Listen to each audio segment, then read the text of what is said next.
half, if Purefoods can write the last sentence of the second chapter. 5 to shoot. 3 seconds to go. Richard Lee set shot. On that anticlimactic note, we end the first half of play dito sa Game 3 ng PBA semifinals between Purefoods and Redbull. Purefoods will hold on to this 51. Ngayong buwan ang Sa serye na yan, 2 games to 1. And in this series, we're all tied up. Purefoods begins the second half with Raimundo, Pinky, Salvador, James Yap, and Noy Castillo. Samantalang ang Red Bull naman, nandyan po si Warren Ibanez, si Kiko Adriano, Nick Pinisi, Mike Rayback, and Cyrus Baguio has so far been unable to lift off and take off in this ballgame. We've got a center jump here because that ball was wedged. And first offensive strategy ng Purefoods. Pumostik agad si Kirby Raimundo. So we begin the second half with Purefoods on top, 51-43. Here's Baguio. He wants to get going. Outside, Ibanez. Dalawang Red Bull lang na nag-agawan doon. Napunta kay Ibanez. Here's Rayback. Rayback to Pinisi. Pinisi for 3. Yes, sir! TM3 for Vic Pinisi. Well, those two gunners ng Red Bull, they're always in the three-point territory, looking for whatever opening they can get. Kuminsan sila nagpapatahan. No? We're talking of Radar Rayback at saka si Mick the Slick. A miss by James Yap. Still a 5-point deficit here. And Baguio overshoots. He is struggling here in the ballgame. Carlos Baguio apologizing to his friend. Nothing to apologize. That was a good shot. And he needs to get his rhythm going. But, you know, for a player who's struggling in offense, you need him to penetrate, go to the line. You need him to score layups. Get his confidence back. There's a steal. Adriano. Forward pass, Baguio. Baguio, Pinisi. And Pinisi goes to Adriano. Adriano over to Ibanez. No. Oh, look at that hustle ng Red Bull. Here's Adriano. No hesitation, no problem. At TM3 pa yun for Adriano.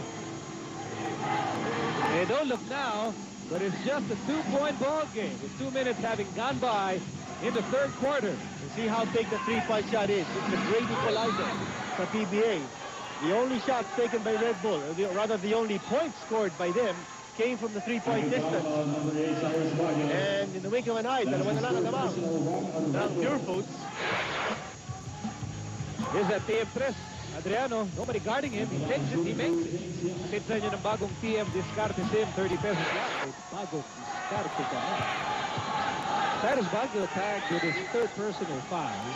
At yan po ang unang team foul natin sa Red Bull. At pasok naman ang unang free throw for James Young. Who now has 14 points in the ball game. Hey, look at that shot of a photographer from long distance. Ano naman yung zoom natin, no? Tama na angle, no? Here's Baguio on the right side. And up and easy. Top of the key to Baguio. Baguio, where's he going? He slices through. Kick out, Ibanez. 8 seconds to go on the shot clock. Ibanez, hot shot, no go. Rebound by Jordan Salvador.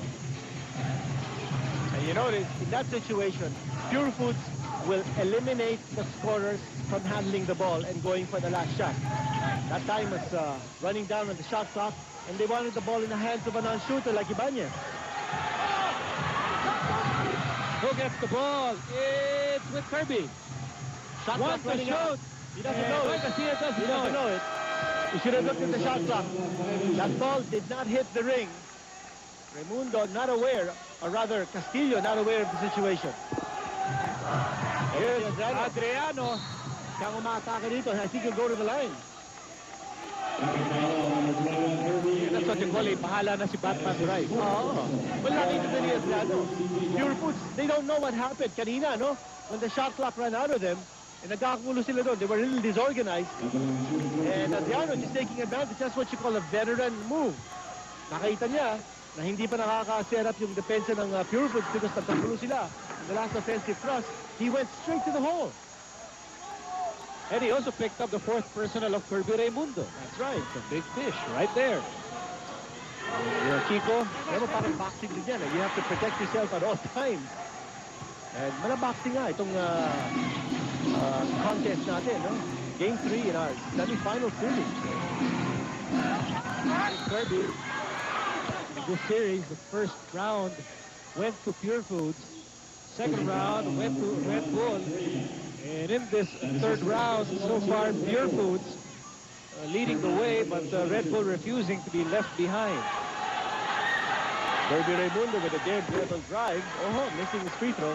Sabi siguro ni Kirby, if I'm gonna foul out here, I'm gonna drag some Red Bull players to the bench with me. And he attacked, he got a foul. 0 out of 2. Here's Adriano. Adriano has had the green light to create. Here's Ibanez outside Baguio. Baguio over to Penisi. Penisi over to Baguio. Baguio struggled tonight. 8 to shoot para sa Red Bull. Here's Baguio on the move, and Baguio will miss on you. Not his night so far. He had the move, and he had a shot. Di lang pumasok. That's okay. He's gonna get his rhythm. Sooner or later it will come. Kirby had his rhythm on that pull-up. And Raimundo now with 14 markers in the ball game. Yap and Raimundo combining for 29 points out of the total 55 ng Purefoods. Here's Adriano against Yap. Adriano. And he scored! Adriano trying to get a foul from James Yap. That's the biggest fish on the floor for Purefoods. As well. Si Kirby Raimundo nga, no? Na meron ng 4. 4 naman si Kirby. Yes. 4. Missed by Jonathan Salvador. Red Bull on the attack, down by 4. Here's Baguio over to Penisi. 4-3. Oh, no. Here's Adriano. And Adriano against 4 white shirts, and he missed it. At apat pa rin ang abante ng Purefoods, 55-51. At hinawakan ni Rayback itong si John Dan Salvador.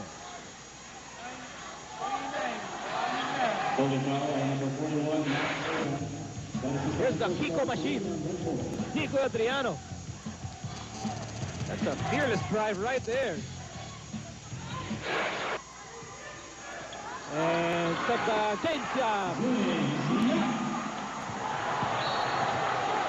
He has such a nice touch to James. Huh? And he has tremendous control of the ball. He's got the big hand.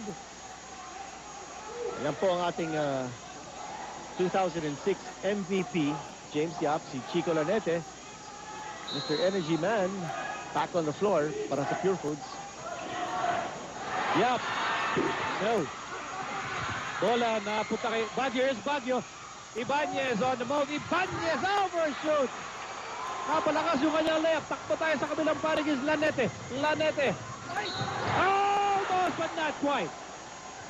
Yung hindi nakuha ni Warren Ibanez on the other end. Yung foul that he was looking for, nakuha ni Lanete on the other.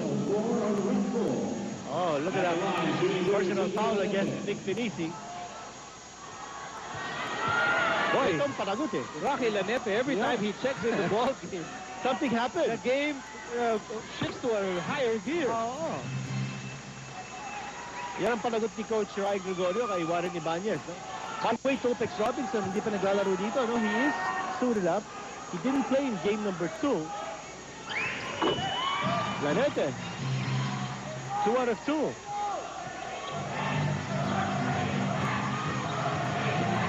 Halos nangangalahati na tayo sa third quarter. Pinila. No. That's a good call. Oh, I thought it was traveling, but Para hinilay si Adriano. Kiko Adriano was pushed. That's a good call. Trying Gregorio. Thought he might have been stepped. James Yap ang tinawagan ng foul is second personal. Sa patuloy aksyon dito, neither team in a penalty with 6:48 remaining in quarter number 3. Again, it's Mark Fingris against Baguio. And Baguio forced to pass, huh?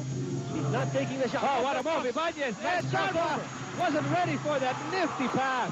Ang ganda ng crossover ni Warren. Is Lanete.